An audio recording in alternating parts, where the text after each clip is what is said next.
Ya estamos de regreso en Comunicarte, con más ideas que vibran en voz alta. Ya estamos con nuestro invitado, Arturo Duclos, destacadísimo artista nacional, formado en la Universidad Católica. Duclos es un artista ampliamente reconocido, galardonado con muchos premios, no los voy a leer todos, la beca Guggenheim, 4 fondos nacionales de arte, el primer premio latinoamericano Arte Nersi y un premio de acá. Sí, ¿Tienes un premio UNIAC? Sí, un premio UNIAC.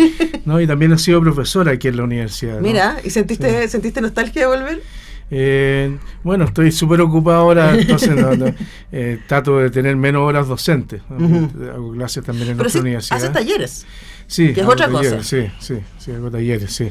Bueno, la excusa para hablar con Arturo Duclos es la exhibición La Belleza y la Furia, una antología de su obra que explora temas fascinantes a través de un estilo doméstico y una profunda investigación conceptual. Estoy leyendo la descripción porque todavía no se abre a público. El 13 de agosto va a estar en la sala principal de Matucana 100 hasta el 12 de octubre. Y yo me preguntaba, el año pasado tuviste en Casas de Lomata una exhibición, Mi Vida, ¿no? Que fue una exhibición también súper grande, una retrospectiva, y ahora estás haciendo esto que no es una retrospectiva necesariamente, pero igual son 72 obras. Entonces, cuéntanos, yo me imaginaba cómo debe ser hacer ese ejercicio de paseo por la historia, por tu propia historia y por tu propia producción. Bueno, sí, el año pasado el ejercicio, más que una retrospectiva, se llamaba Una vida, era una historia personal, un relato de mi vida a través de distintos acontecimientos y que se iban hilvanando también con la historia reciente. Uh-huh. Pero en este caso, esta otra exposición en Matucana 100 es, claro, como una antología, ¿no? Uh-huh.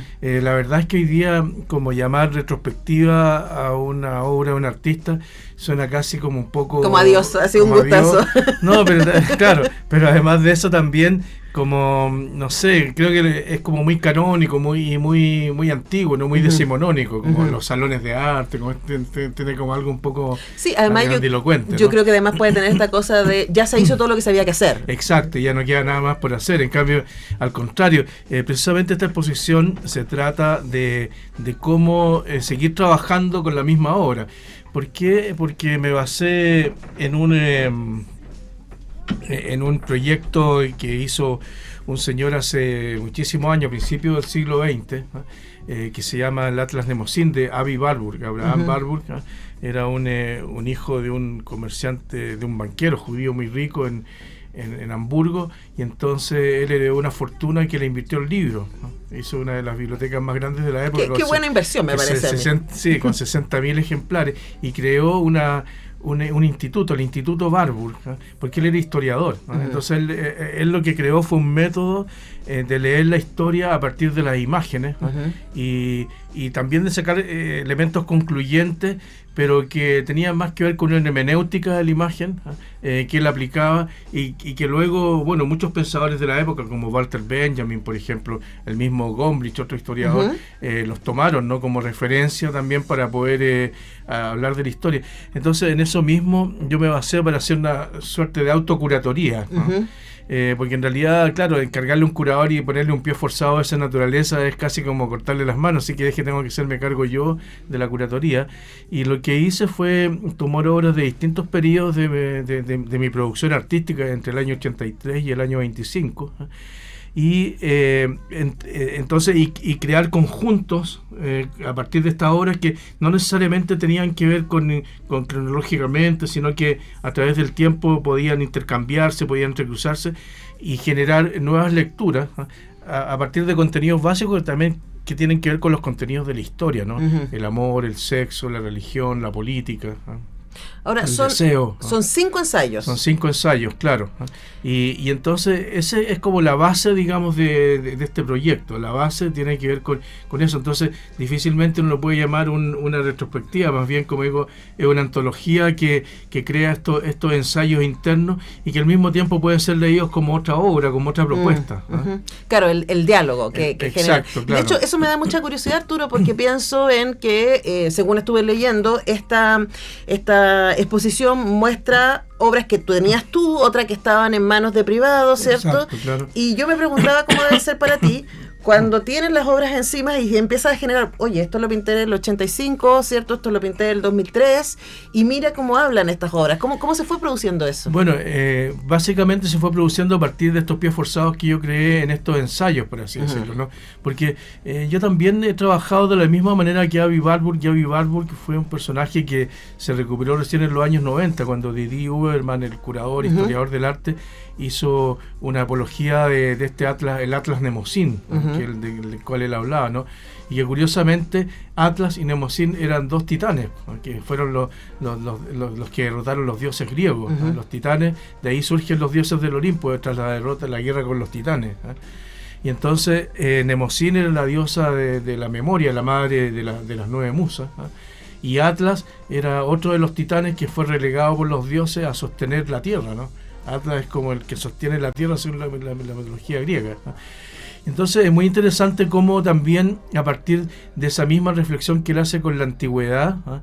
Y con la modernidad, él va sacando conclusiones, así como yo también voy haciendo dentro de este cruce que yo hago con mis obras, que son de distintas, asincrónicas, digamos, que no están en tiempos muy distintos, ¿no?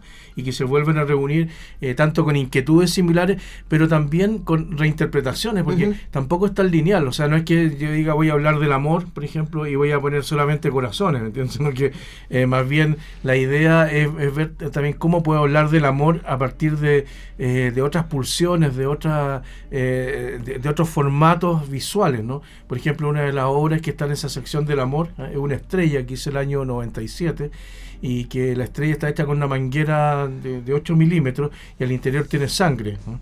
Y entonces tiene una bomba que la está bombeando permanentemente, ¿no?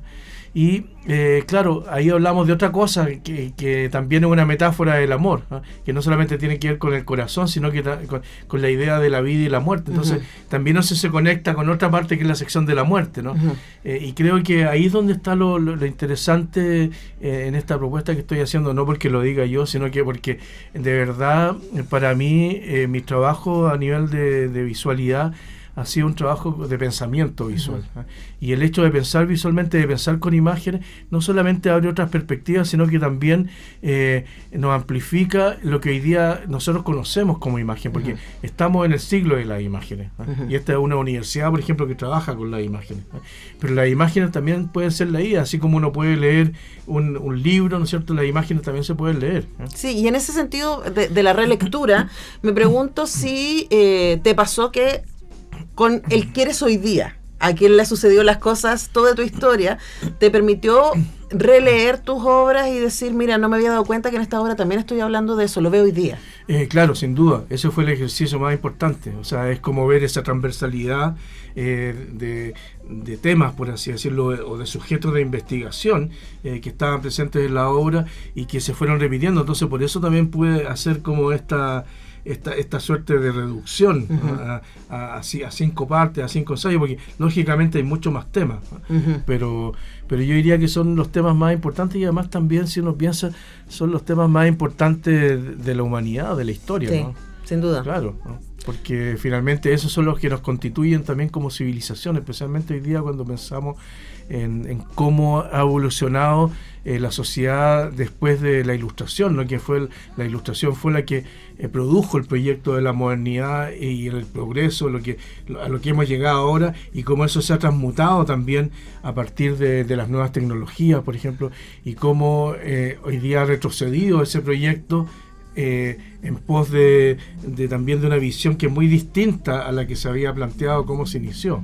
Sí, de hecho, de ahí viene una pregunta, me encanta que me haya dado ese contexto, porque hasta la primera parte del siglo XX, el proyecto de la Ilustración iba arriba de un caballo, ¿no? Iba muy, muy entusiasta, claro. Y básicamente mientras más sepamos del mundo, más vamos a tener control sobre el mundo. Luego nos topamos con la física cuántica, que nos dijo, mira, la verdad es que no. Claro. Hay una cosa aquí inalcanzable, hay una cosa que no podemos describir y que nos supera. La ciencia tiene límite. Yo creo que eso fue lo que nos pasó en la primera parte del siglo XX. La ciencia tiene límite. Si la ciencia tiene límite, ¿cuál es el espacio que le queda al arte? Bueno, yo creo que es muy buena la pregunta y el contexto que le das tú también, porque yo pienso que hoy día el problema no es la ciencia, el problema es la tecnología, ¿no? Que en el fondo es la ciencia aplicada. Claro. Entonces, yo creo que nos hemos llenado de tecnología y de tecnócratas, ¿no? Que han reinterpretado esta visión del humanismo, viéndolo desde una manera, como diría Yuk Hui, que es un pensador chino, no un filósofo chino, dice neoreaccionarios, ¿no? Son neoreaccionarios, por ejemplo, Elon Musk, Peter Thiel, los grandes burócratas del ciberespacio, ¿no?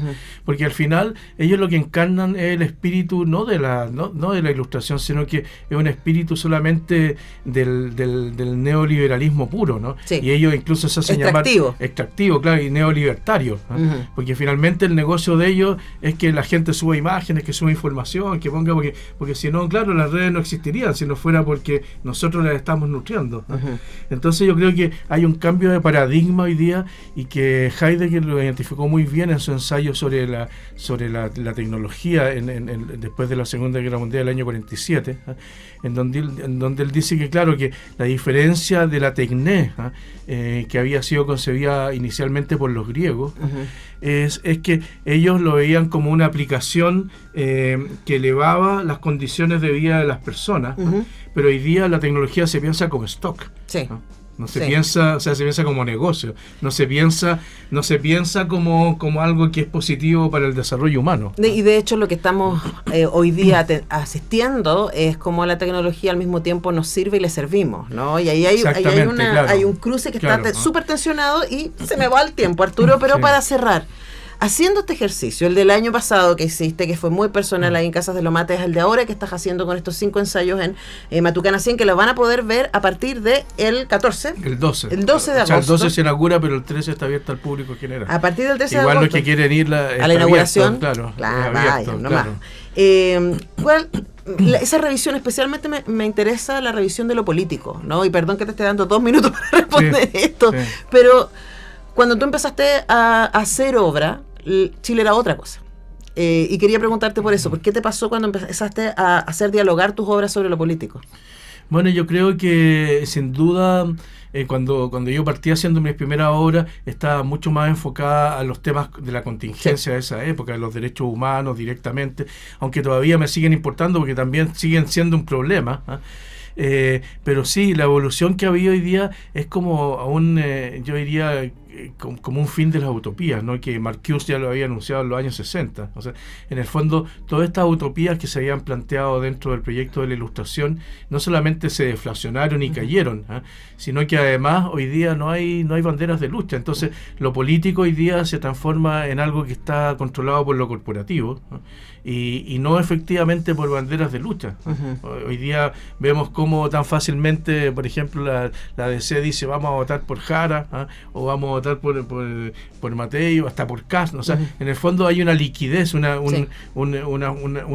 falta de consistencia hoy día en los planteamientos políticos, y que yo creo que ese es el gran problema que tenemos, porque todo ha decaído en pos de esta administración corporativa que hay de la política, y no desde los intereses efectivos que tienen que ver con el cumplimiento, aunque sea parcial, de estas utopías, ¿no? Que tienen que ver finalmente con el bien común. O sea, y por último, la política a disposición de aquello, ¿no? Exacto, claro. Bueno, el arte sigue siendo un lugar donde podemos reflexionar, donde podemos encontrarnos, donde podemos adquirir perspectiva colectiva, además, y por eso les dejamos muy invitados a partir del 13 de agosto y hasta el 12 de octubre para la exhibición La Belleza y la Furia, que es una antología de la obra de Arturo Duclos, curada por él mismo, con estos 5 énfasis. Arturo, un honor tenerte acá en Radio UNIAC. Esperamos seguir conversando en el futuro. Muchísimas gracias. Y yo les invito a que se queden porque en un ratito, vienen, ¿no? Un par de minutos, llega Muriel Riveros con Nico. Viene ahora, ¿no? Nico Rojo. ¿Nico qué? Carreño. El Nico Rojo es otro. Nico Carreño, que ya está aquí, lo vi pasar. A las 12, tantas canciones buenas. Y a las 13, recuerden, hoy día tenemos programas de arquitectura en proceso. No se lo pierdan. Yo vuelvo mañana con todo el equipo a hacer Comunicarte. Chau.